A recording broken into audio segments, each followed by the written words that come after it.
You know what? Sometimes, sadly, the villain wins. One of the reasons why I started watching Drag Race all the way back during season 7 was because of, on one hand, a conversation between Miss Fame and Katya about problems they were facing during competition, and on the other, because of just how fun and ridiculous drag can be at times. When not taken seriously, drag can be just a fun little hobby or interest of ours that provides escapism and entertainment. Even when you take it seriously, you get that as well. But now it becomes more of a part of your identity. As much as this combination can provide good, it can also create a negative form of a relationship that certain fans have with queens from the show. If you're a queer person and a viewer of Drag Race, coming from an environment that's not accepting of you as a queer individual, watching the show as a very strong queer presence in US or even global media will give you some comfort. I think this is why a lot of Drag Race's fans defend the show so ferociously and can never seem to see its faults. Because then they would have to admit that the biggest show for queer representation is not flawless. Similarly, with the queens that we like, some fans take criticism against their favorites when they compete on the show as direct attacks to them, because it's very possible that they saw their own identity that maybe in their personal life was not accepted be represented and accepted in these said queens. So the critique against these queens they take as a critique against them. This is one of the main reasons why I think the show rarely ever, if ever, crowns villains. Now, we're talking about heroes and villains here, broad ways to label characters in any form of storytelling. We're not talking about these queens as people. The queens on the show are presented as these characters. The show has producers, story producers, editors, and so many people working behind the scenes that will ensure that a story has a beginning, a middle, and an end. For us, as consumers, to feel satisfied with an ending, we have to be invested in the characters that we're watching. We have to understand them and to ever so slightly be able to predict what will happen to them at the end. For Drag Race, the end is the finale, where one queen is crowned as the winner and one or more queens are left as losers. With that in mind, Drag Race, in order to please its viewers and make them come back to watch another season, often takes the easy way out and simply equates a well-concluded story with a hero winning.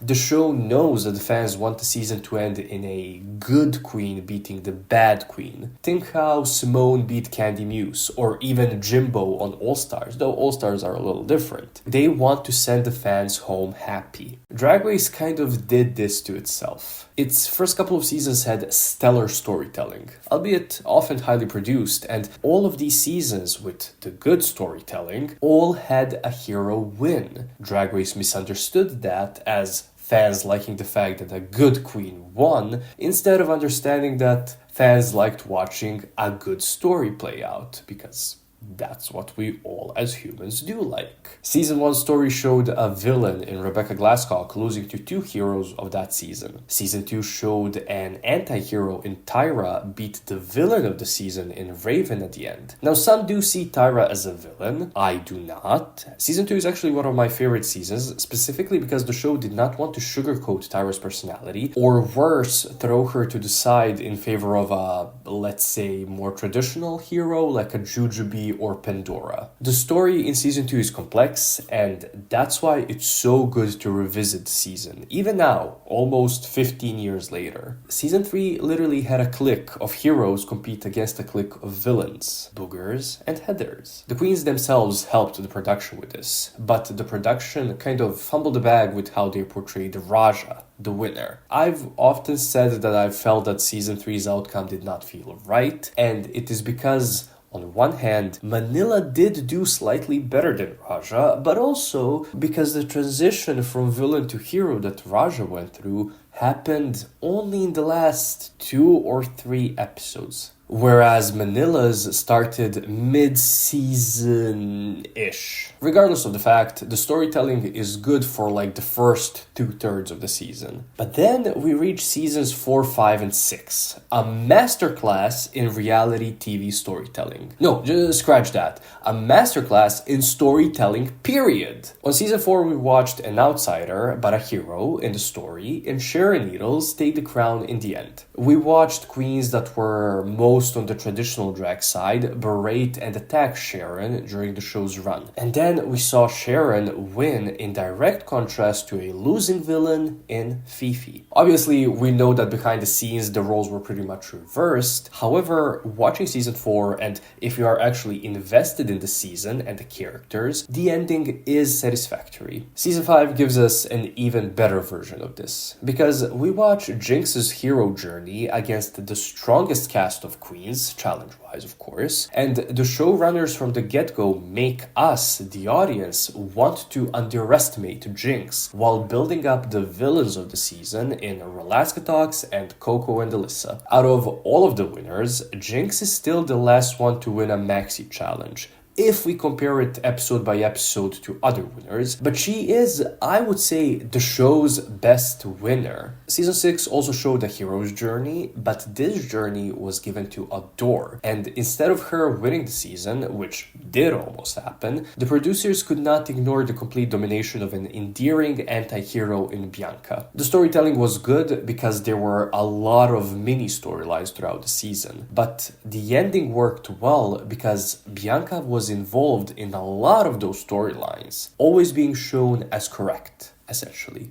Then problems started. Season 7 is sometimes seen as one of the bad seasons of the show, even though post-season it produced some of the most popular queens. I think the reason behind this is the fact that the challenges did not mesh well with the cast. In a season where the show wanted to crown a younger queen in order to appeal to its younger demographic, it cast younger queens that were fashion and looks oriented, while all the challenges were geared more towards the quote-unquote older comedy or performing queens. The main storyline revolved around Pearl coming out of her shell and Violet, the antiest of anti-heroes, beefing with the villains in Ginger and Kennedy. By some stretch of imagination, Violet's story makes sense, but there were a lot of mistakes done in showing us why and how she won. Season 8 does do a course correction, with Bob, the hero, coming in saying she'll win, watching people doubting her go out, while at the same time befriending them and even helping them. And then the problems escalated. Drag Race up to this point has made it clear to us that the winner of the show will always be a hero. Yes, sure. These seasons were satisfying because they ended with some form of a hero winning.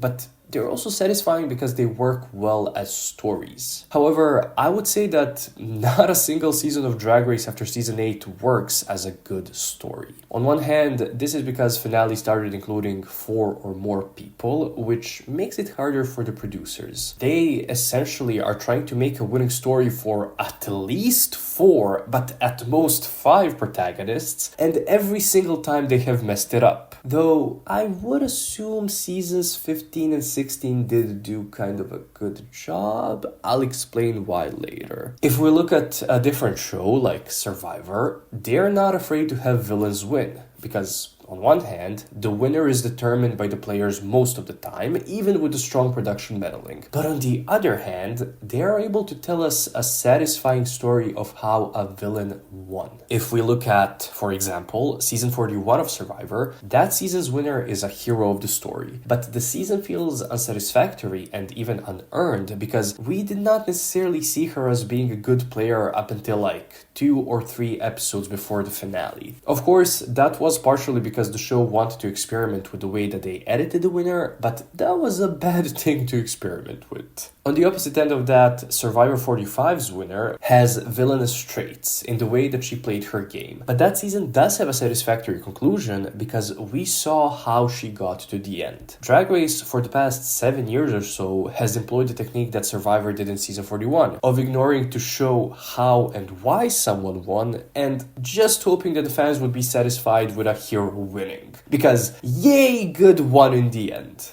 But that's not how it works. Starting with season 9, Drag Race had 4 heroes in the finale. One of them, in Trinity, had a journey of transitioning from a villain to a hero, and she had the longest story arc of the season. Shay and Sasha were friendly rivals throughout the season, with Shay always getting an upper hand. Peppermint was simply a likable hero who fought her way out of the bottom 2 on many occasions. Even though the story for Sasha's win is there in the season, as is for each of the other 3, those stories are often just viewer perceived subtext rather than straight up Text. Season 10 actually has a good story of Aquaria being a villain in the beginning, and after 3 episodes or so, transitioning into a hero. Nothing is wrong with this story. It's kind of how I wish Raja's story in Season 3 had been shown, but they did try to replicate that story with Eureka, a potential winner whom they wanted to win, and that kind of soured the show's storyline in the end. On Season 11, there was an attempt at a repeat or a retelling of Season 4's and Season 5 stories, in Yvie being shown as an outsider, underdog, going up against the clique of Silky, Brooklyn, Vanjie, Aquaria, and Raja. Yvie's story is fine, given that they took the best bits of Season 4 and Season 5 story and just lumped them together into her edit. But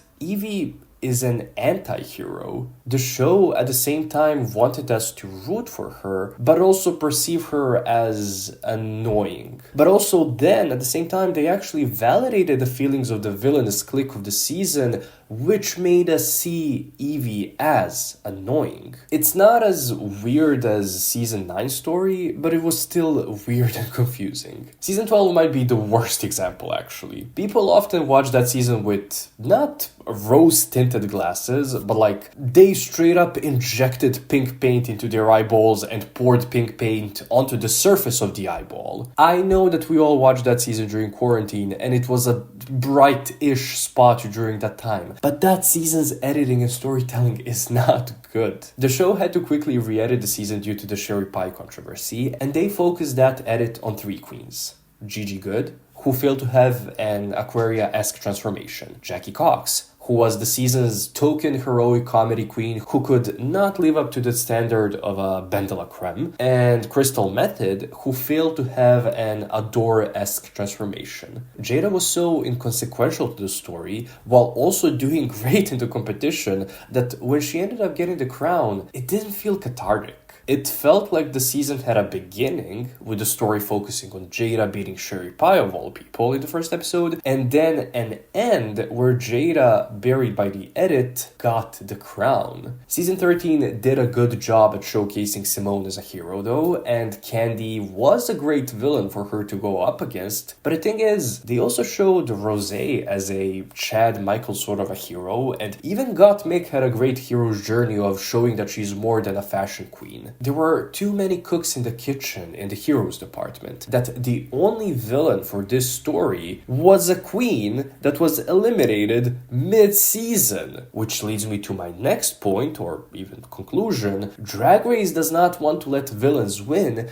because nowadays they rarely show villains because the fans of the show are insane, they take it too seriously, they attack queens that are shown as villainous, or attack queens that have even an ounce of a conflict with their favorite queens, ruining the possibility of the show giving us a good story. Season 14 had a different problem with giving 4 out of the 5 queens a great edit throughout the season. Bosco was pretty much the main character after Carrie was eliminated. Diabetes was the main and almost only villain in the story, who we could not see as a viable villain because she was eliminated in episode 1. Angeria was a strong hero whose potential was smothered by the show because they did not want her to win, and Lady Camden started out as a non-threat, but became a strong competitor mid-season and late season, getting a sort of a rosé edit. But we're missing one person, the winner of the season. Willow to me might be the most forgettable winner of Drag Race, because she was rarely shown as strong in challenges, meaning that even when she did do well, the focus was not on the fact that she was doing well. But okay, she was shown as strategic in that one lip sync after Snatch Game, so for like, 2 minutes of an episode, in a season that had,